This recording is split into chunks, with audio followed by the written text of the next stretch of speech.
charges for allegedly hitting his young son. And today we got word that Ray Rice is appealing his indefinite suspension. All told, more than 20 NFL players are suspended for various infractions. Is any of this impacting the league's bottom line and therefore a real threat to the job of Commissioner Roger Goodell? Mike Bako, sports editor at DailyNational.com, is back here on Arise Exchange. Anything you're hearing from the sponsors here of the NFL? Because that's, at the end of the day, where the decision may be made. That's where the decision may be made, because they're paying with their wallets. They're opening up and buying sponsorships.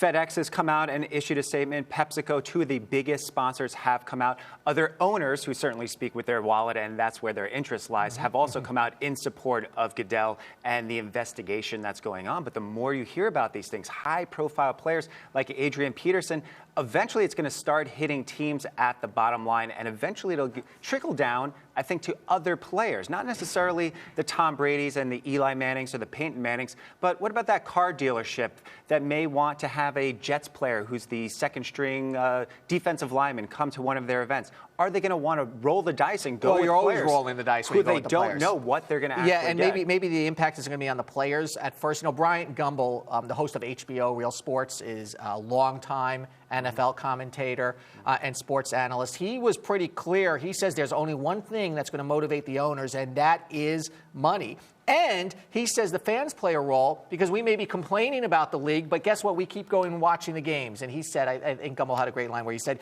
we may not like Congress, but we like our congressmen. We may not like the NFL, but we like our teams. Exactly. Did you watch football this weekend? Certainly did. Though another week with the New York Giants, that might be as did I, and as did millions of other people watch. Tens of millions played fantasy football. Even more on top of that, probably gambled. So people are not turning away from football. And the sponsors look at that too, obviously. And the sponsors Eyeballs. look at that as well. I think an interesting trend that we're going to see possibly in the next month or so, once NBC starts trumpeting some of their Super Bowl plans, $4.5 million to advertise 30-second spot in the Super Bowl. If they have trouble selling those, that might be our first indication that sponsors are talking with their wallets, and that might be a message to the NFL. Do you get a sense on any additional pressure on Goodell? He did not go to the opening of the 49ers stadium this weekend, and that's certainly being questioned, so he must be feeling the pressure a little bit. He must be feeling the pressure, and I'm sure he would have felt the cascade of boos that probably would have come down on him. Love him or hate him, when he's gone to events, the NFL draft here in New York, I've covered it where fans have clamored to take pictures with him, get autographs,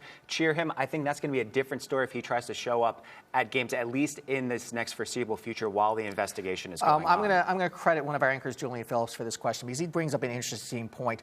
Are we demonizing the NFL? When you look at the totality of the number of people who work there, it is, at least on paper, a small number of troublemakers. It's a small number compared to society, compared to other type of jobs. I think what people are having a hard time with is the discipline that is coming down, and to a certain degree, the reaction of the players that are involved. Ray Rice, very disingenuous apology the first go-around. Adrian Peterson releasing a statement saying today, by no means am I abusing my child. I was disciplining my child the same way that I was brought up. So, Adrian Peterson, are you just continuing the cycle? This is also a guy who very unfortunately had a child die last year at the hands of abuse of his the mother. So he's been there. Yes, he's been and also there. the Carolina Panthers only benched Hardy today after pressure. And they said, well, the environment has changed. And that environment is seeing what other teams are doing, seeing how the atrocious message that it was sending to have their owner receive an award